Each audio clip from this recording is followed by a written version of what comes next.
Sitting throwing rocks across the pavement, hoping it will cave in and swallow me whole. Wonder why my mind keeps on spinning. This isn't how living to me was told. Why am I like this? Something's always amiss. Can't put my finger on it, but it's there. Wait for it to subside, but my mind won't apply. Waiting for the clear. Is it bad sometimes? I like it when I lose control. There's something in it that's so beautiful.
To salute the flag. I pledge allegiance to the flag of the United States of America and to the republic for which it stands, one nation, under God, indivisible, with liberty and justice for all.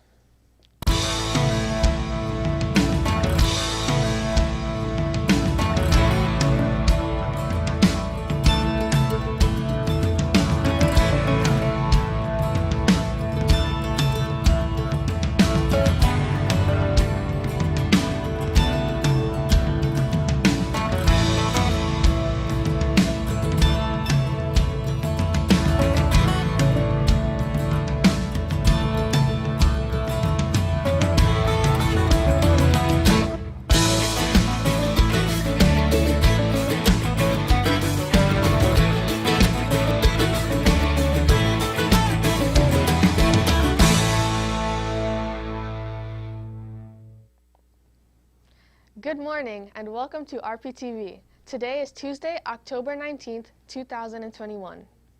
Colin Powell, former four-star general in the U.S. Armed Forces and a former Secretary of State, has died. A man of integrity, he has served his country as a soldier, officer, and presidential advisor. Albina has the details. For the Colin Powell, the trailblazing soldier and diplomat whose sterling reputation of service to the Republican and Democratic presidents died Monday of COVID-19 complications. He was 84. A veteran of the Vietnam War, Powell spent 35 years in the Army and rose to rank of four-star general before becoming the first black chairman of the Joint Chiefs of Staff. His oversight of the U.S. invasion of Kuwait to oust the Iraq Army in 1991 made him a household name, prompting speculation for nearly a decade that he might run for president, a course he ultimately decided against. He instead joined President George W. Bush's administration in 2001 as Secretary of the State, the first black person to represent the U.S. government on the world stage. Powell's tenure, however, was marred by his 2003 address to the United Nations Security Council, in which he cited faculty information to claim that Saddam Hussein had secretly stashed weapons of mass destruction. Such weapons never materialized, and though the Iraq leader was removed, the war devolved into years of military and humanitarian losses. Powell's family said that he was fully vaccinated against coronavirus, but he faced several diseases. One of the diseases he had was Parkinson's disease. He also had myeloma, a blood cancer that impairs the body's ability to fight infection. Studies have shown that those cancer patients don't get as much protection from the COVID-19 vaccines as healthier people. In a Washington where partisan divisions run deep, Democrats and Republicans Republicans recalled Powell fondly. Flags were ordered lowered at government buildings, including the White House, Pentagon, and State Department. President Joe Biden said Powell embodied the highest ideals of both warrior and diplomat. Believe it or not, it's time to start thinking about the upcoming weather season. So let's get started with the news concerning the new so-called weather pattern called La Niña. Alana has that report. For the second year in a row, a natural climate pattern known as La Niña has developed, and forecasters say it could have a big influence on the upcoming winter season and possibly on the remaining weeks of hurricane season. The reemergence of La Niña was cooler than average temperatures in the central Pacific Ocean. La Niña will have a possible impact on the hurricane season, experts from NOAA say. However, the Atlantic hurricane basin remains quiet so far, with no storms brewing. Hurricane season officially runs through November 30th, and this season has been an active one, with 20 named storms currently. The southern part of the U.S. will end up with warmer, drier winters, and the northern part will end up with colder, snowier winters.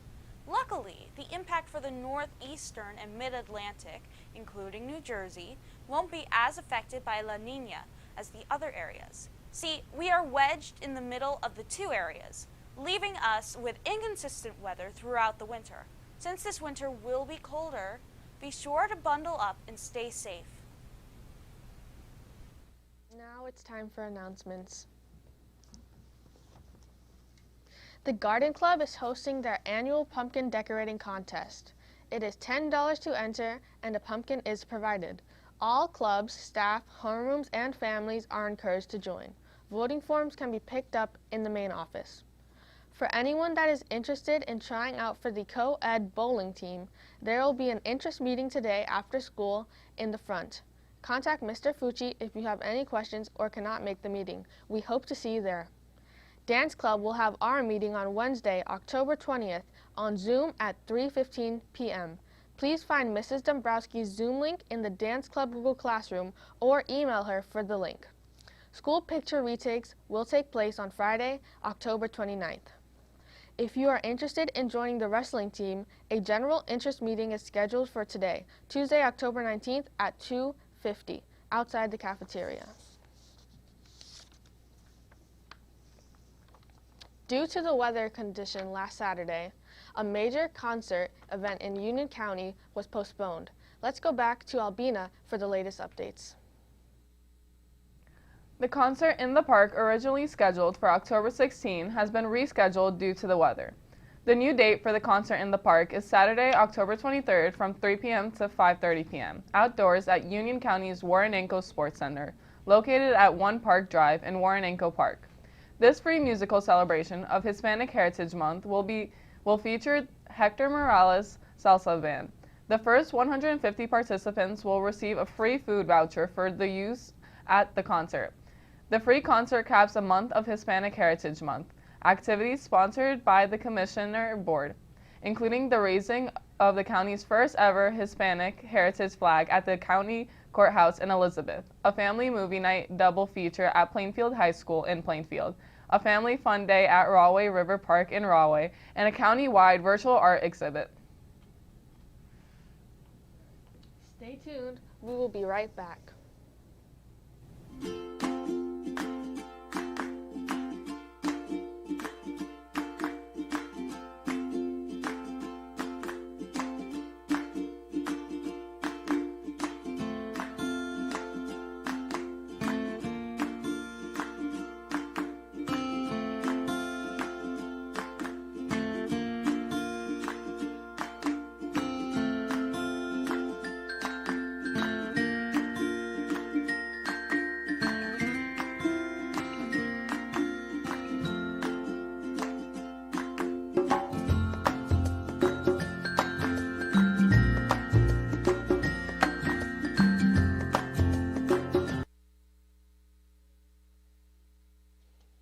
Thanks for watching, and have a great day. Make sure to stay tuned for CNN 10.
Historians and civil rights advocates are paying tribute to Colin Powell, an American military and political leader who passed away Monday at age 84.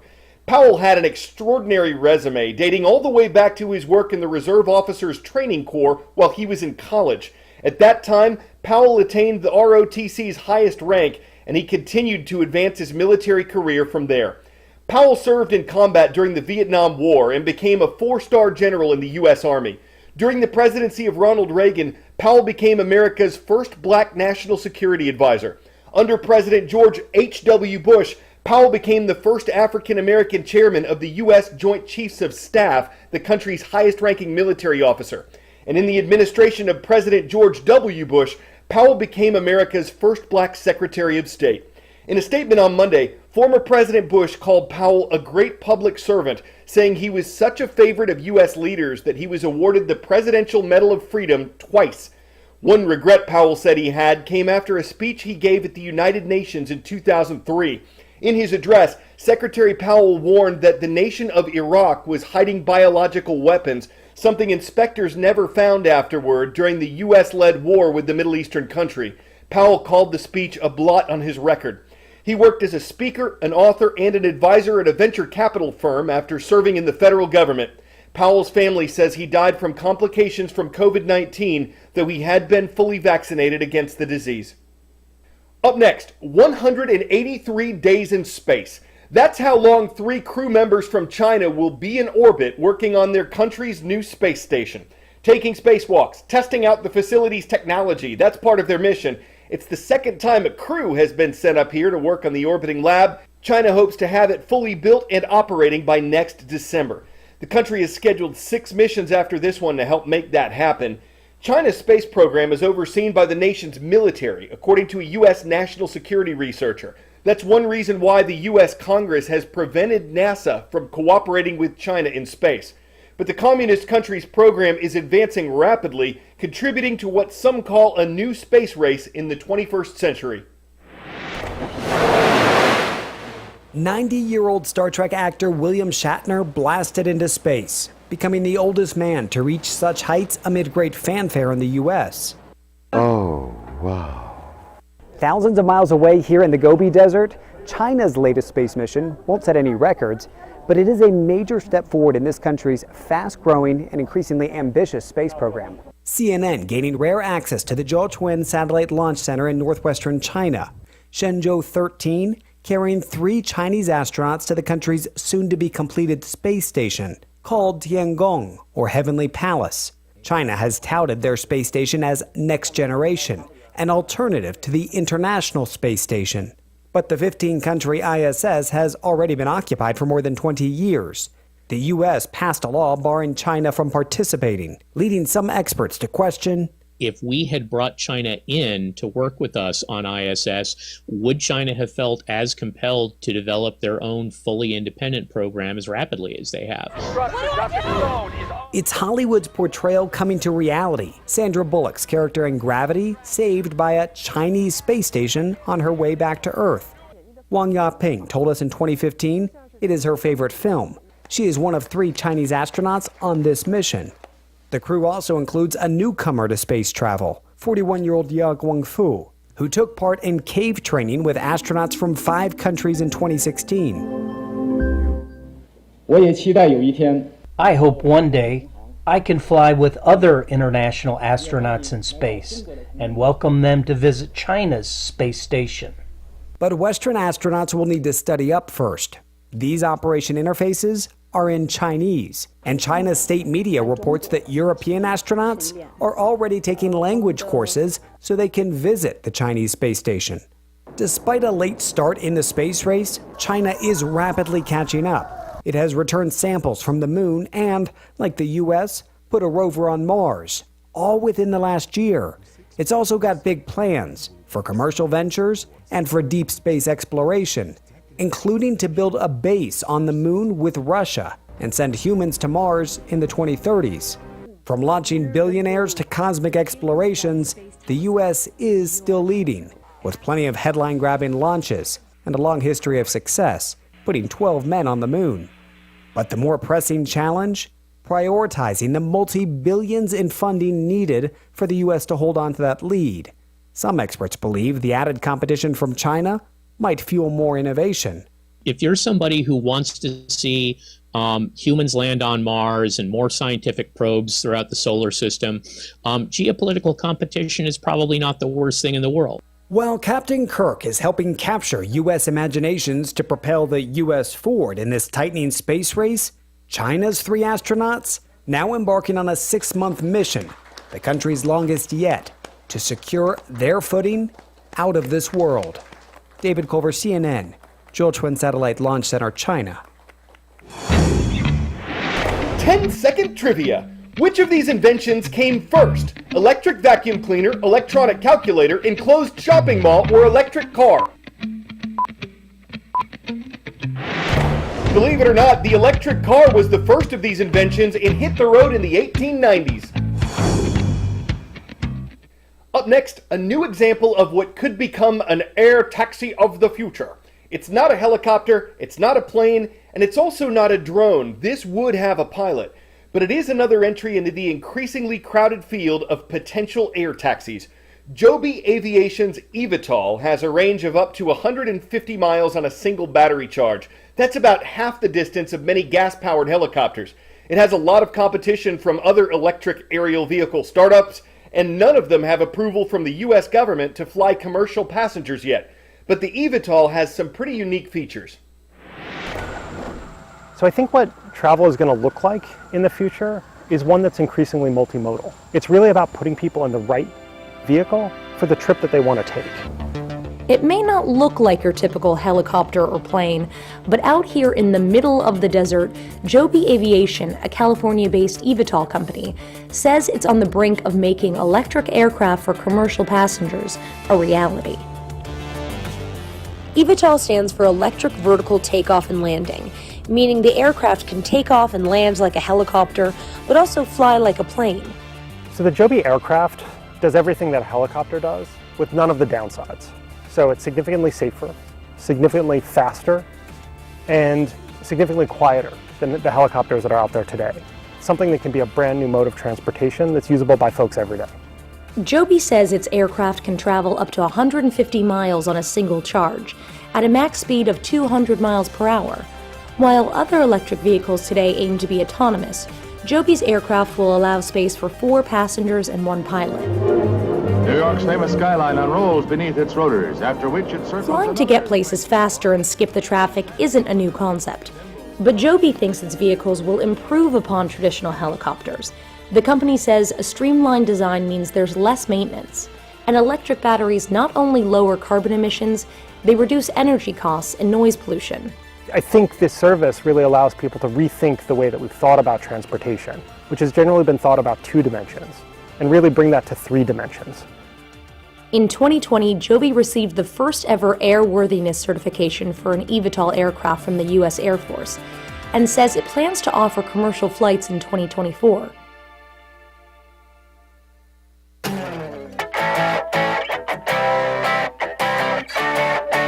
It's hard to wrap your little pumpkin head around this. If you take pumpkin carving seriously, and I mean so much so that you can't stop at one jack-o'-lantern, check out the Great Jack-o'-Lantern Blaze in New York.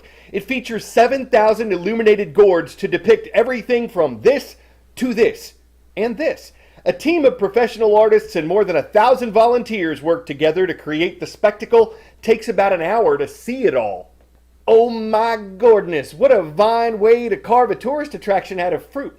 They make it look easy as pie, like all you seed to know is how to scare up a pulpable pumpkin, but most of us couldn't hold a candle to the extraordinary efforts of professional carvists. Orange, you glad we planted that in today's show? I'm Carvel Zeus. Today we are going to recognize the Patriots of Northside High School. Thank you for watching from Columbus, Georgia, and for subscribing and leaving a comment at youtube.com/CNN10.